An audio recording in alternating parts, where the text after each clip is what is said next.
My connection with the early 2000s anime is a very strange one. I grew up extremely sheltered. Like, no, you can't watch Pokemon, it's got demons in it. I never really got to dive into anime or any communities like I wanted to due to this, so I always felt like I was missing out. But every few years, there would be an anime with such impact that even I, the sheltered little nigga who could only go on YouTube and the computer in his parents' room, even I saw it. And one of the most memorable animes from that time was L-fen Lied. When I first saw it, I was like, blood and boobs.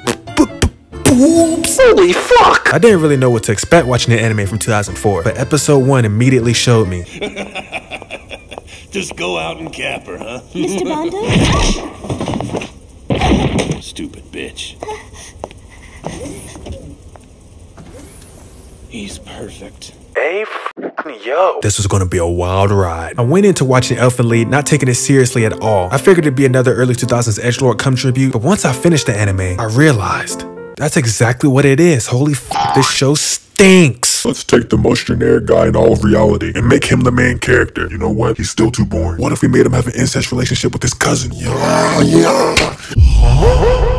You niggas were not cooking up at all. Somehow, L-fen Lied was one of the most popular and highly rated anime in the West for a decent amount of time. And many people who watched this anime closer to release have called it life-changing. But before I get too far ahead of myself, let me give you a rundown of the plot. The first thing we see is these guards of an underground base getting absolutely obliterated by some invisible force. Turns out this power is coming from our main protagonist, Lucy. She's a mutant who grew up with horns on her head that gave her psychic powers in the form of an extra set of invisible arms. And she was locked up in this secret facility getting experimented on. But today is the day she breaks free. Although her power has a range limit of 2 meters, it doesn't seem to matter at all, because every guard on her path to escape is getting murdered in the most brutal way possible. From getting cut in half to getting your head ripped clean off, Lucy's going for a nuke. As she makes her way to the final floor, she's stopped by the director of the base. But not before we get this clumsy-ass anime girl stumbling into the middle of this standoff on some Looney Tunes shit. You might think this ooh-woo, oopsie anime girl would get a pass and survive purely off of the power of tropes. But nah, in L-fen Lied, we do things different. Lucy body bags her shit instantly and uses her body as a human shield. Then after getting a new kill streak off the guards, she lets the director live for some reason, even though he's literally the nigga who locked her up.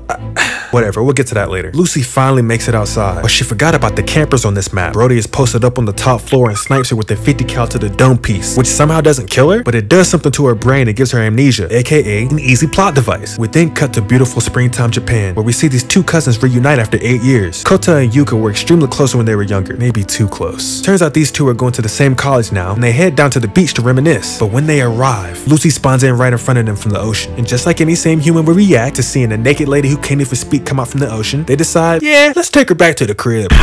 What? Why? Look, I'm not the biggest fan of the police myself, but this seems like a job for the fuzz. Anyway, they take Lucy back to their house. She can't say anything other than cute anime girl noises. So they decide to just call her new. And literally the first thing she does after being brought back to their place is piss herself at the front door. Nigga. Pissy pamperhead ass, she really thinks she Cardi. Even though this girl is acting like a literal baby, Kota and Yuka still let this stranger stay with them, no questions asked. Going back to the secret underground base, they're sending their best soldiers after Lucy. And after an argument with Kota, Lucy heads back to the beach they found her at. And this just so happens to be exactly when these soldiers touch down first. Wow, what a quinky dink. This deranged soldier, Bando, pulls up on Lucy in her regress state. But after enough torture, the true Lucy awakens once more. She got that dog in her, and it can't stay asleep forever. Lucy is about to send this nigga to God. But of course, it's only episode 2, and this is a character we're gonna need in the future. So Lucy regresses back into New right as she's killing him. Kota finds out that the feds are looking for Lucy, but he refuses to snitch. And thus, this is the story of how cousins who like each other a little too much began to live with a serial killer. Alright, look, I'm gonna be real right off the bat. L-fen Lied is buns. The story is so wishy-washy that even the good qualities of this show are completely overshadowed by the absurdity of the plot. I'm not a hater though, so let's start off with everything that L-fen Lied does right. The opening scene of Lucy breaking out of the facility has absolutely stood the test of time. It's genuinely frightening. Seeing this nude lady walking past armed guards ripping their heads off while vibing out humming her favorite song, that's pretty spooky. Horror and extreme violence is something that L-fen Lied does do very well. Sometimes. The ultra violence is a bit much, but in some moments, it really can leave you like, oh wow, that's fucked. There's something about the brutality in the show that's almost refreshing in a way. The excessive violence in this show is so it's so much, bro. It's like way too much. It's like, relax, buddy. I kind of respect it though, you know what I mean? Like the fact that it shows us everything, I feel this could almost be hypnotizing if it was your first time seeing an anime like this. The red of the blood almost sparkles. The animation is pretty clean at specific moments, but I think the true peak of L-fen Lied is how it locks you into its setting. This anime pauses to take in scenery frequently during the episodes, and these shots are truly gorgeous. It totally nails that home screen wallpaper aesthetic, and its framing immerses you in the world even throughout all the bullshit plot points. And lastly, for how fire this opening theme is, that's gotta add at least an extra point to whatever rating you would give this. Lillian remains one of the greatest anime openings of all time, to the point where the song itself might be more popular than the show it's attached to. While on the topic of songs though, one of the funniest things about anime in general is how a whole episode can be about the most horrid, gruesome, vile content ever created, then the ending theme will be happy as hell, like all that shit did not just happen. It's not adding up in any way at all. This goddamn Avril Lavigne ass ending song. I mean, it's fine, but holy shit, this song is fucking hilarious after seeing the most devious acts go down. How can this be possible? This is fun!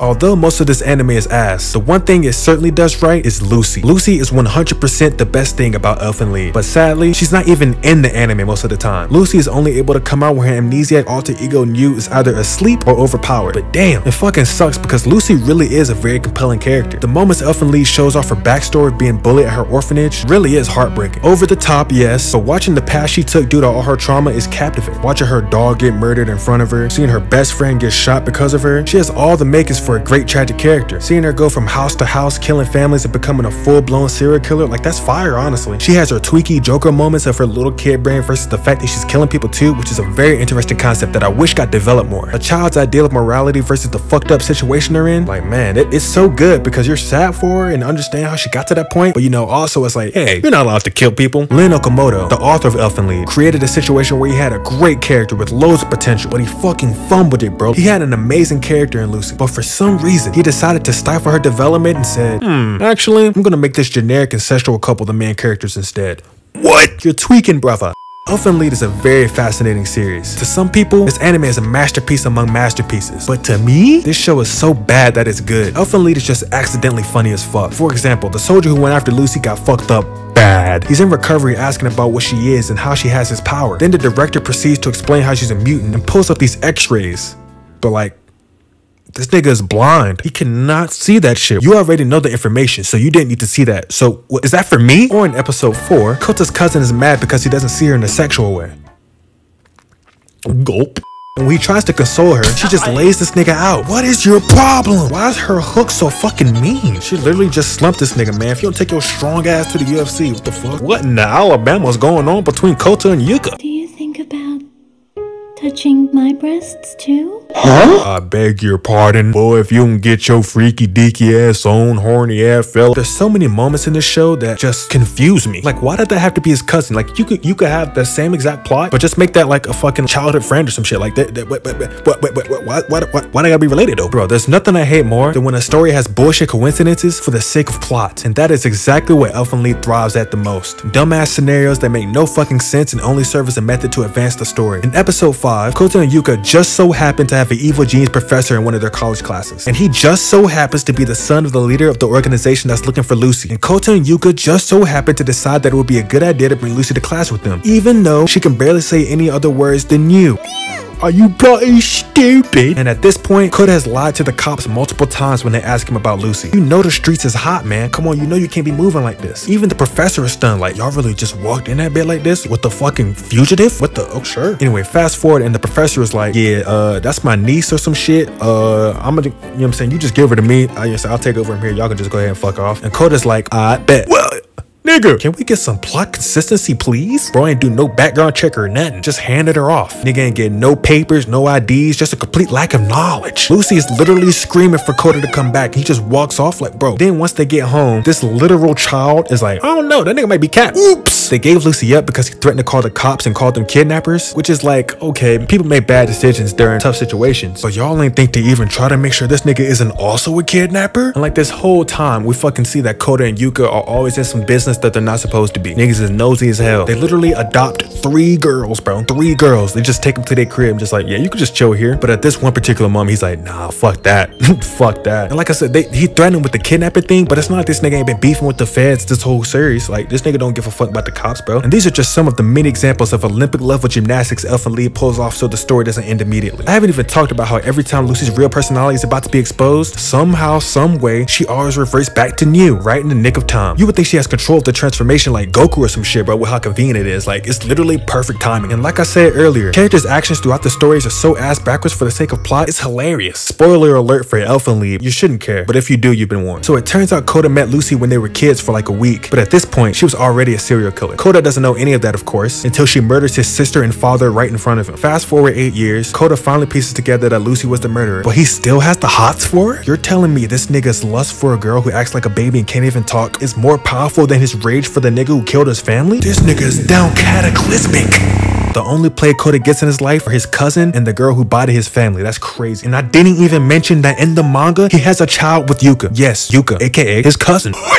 Another aspect of L-fen Lied that makes it laughable is that niggas are so cartoonishly evil in this show. It's just comedy, bro. Like, why is everyone so evil, dude? Folks in this bitch kicking dogs and pushing kids. This shit is bonkers. One of the main characters is this homeless girl named Mayu, and she befriends this dog she thought was a stray. She's with the dog for at least weeks or maybe months, but one day, the owner pulls up and is like, hey, yo, nigga, that's my fucking dog. Mayu's a little ass kid, so she gets the dog back without a fight. But when Mayu asks if she can see the dog again sometimes, you've got to be kidding me. You fat, stinking, and you ugly. Okay. You fat, you stink, and you ugly, and you broke. Random ass NPC niggas just bullying a homeless child. Like, what the fuck? Like, come on. I know shit like this happens in real life, but everybody, bro? It's like everyone in this show is fresh out of hell or something. Legit, every character is on demon time. Oh my god, they're so opium. But then the dog runs away again back to Mayu. So like, what was the point of that? To show us how down bad she is? You already showed us in graphic detail that she's in a bad situation with her stepdad, which was, jeez. Part of Mayu's character arc is that she was being assaulted by her stepfather and her mother didn't care because she hated her. But for some reason the studio was like, let's show everything that happened in its entirety. Don't do that now. This is one of the only times in media I'd rather be told what happened and not shown, because it goes deep into the situation. And at first I was trying to give them the benefit of the doubt, like, okay, this is a fucked up show, so they're trying to show us exactly how fucked up it is. Okay, I guess. But at a certain point it's like, alright bro, are you doing this for the plot or are you doing it because you're a fucking freak? And that example really highlights what makes L-fen Lied so shite. It feels contrived and extra because it's using all these horrible situations and excessive violence to be edgy, as opposed to using them for the sake of telling a high quality narrative. And I'm not trying to say that Okamoto didn't attempt to make this a great story, it's just that the execution was off the mark in my opinion. Before L-fen Lied, the only manga he had ever made was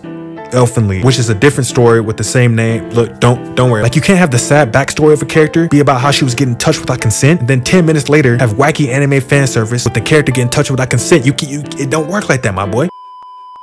Do you ever sometimes go to Mao to check scores of a series and have your jaw drop to the fucking floor once you realize you're seemingly on the wrong side of history? Because that's exactly how I felt when I looked at L-fen Lied's ratings. 7.5? And yeah, scores aren't everything, of course. And just because you disagree doesn't invalidate your opinion, but man, it's just like, damn, y'all niggas fucking with like that? I must admit, I can't see the vision. Going back and watching the older media, especially anime, is very difficult. Because on one hand, you could look at the series through your modern, future-seeing eyes and just be like, nah, shit's mid. Ooh, look at me, I'm edgy as fuck, and I kill people. Look at all this blood. Ooh, sick. You know who else kills people? Shadow the Hedgehog. How about that? You're not fucking special, Lucy. But on the other hand, when you really think about it and look back on the history, you realize there really wasn't many series like this in the West at the time. You can definitely feel a certain level of care to try and advance the original work of the L-fen Lied manga to its max. And in all honesty, they sure did a fire job. The L-fen Lied anime 100% did all it could to make this a hit. It's interesting though, because it seems this anime didn't hit at all in Japan, but it undoubtedly was a major success in the West. You have to remember though, 2004 was a completely different era for anime, especially overseas. At a time where streaming services for anime weren't even a thing yet, the options were cut down even more. How the hell are you gonna watch Shakugan no Shana in 2005 if you don't buy the DVD? You better take your goofy ass to LimeWire and pray to God someone got that bit bootleg. So for a show like L-fen Lied to come out and be absolutely unhinged with its nudity and violence at a time that the West was unaware of other shows within the same realm that were arguably better, I think it's purely a situation of being at the right place at the right time. But hey, I don't know, L-fen Lied is just one of those shows where you either hate it or you love it. And I think a lot of this plays into the time when you watched it first. It does have a lot of deep, important topics that it covers. And although it doesn't cover them the best looking back, to have an anime that goes over the trauma of prejudice, sexual assault, and other dark themes, it's a lot easier to understand how this could be life-changing if you see it at the right time. Literally the epitome of I'm 13 and this is deep. It's like looking back at the games you played as a child. Like, yeah, these games might not be the greatest ever, and you might have played better games over the years, but that doesn't mean that the first time you realize how good games could be as a kid gets overwritten. However, as a 22-year-old watching this shit to its completion for the first time, I don't have any of that. So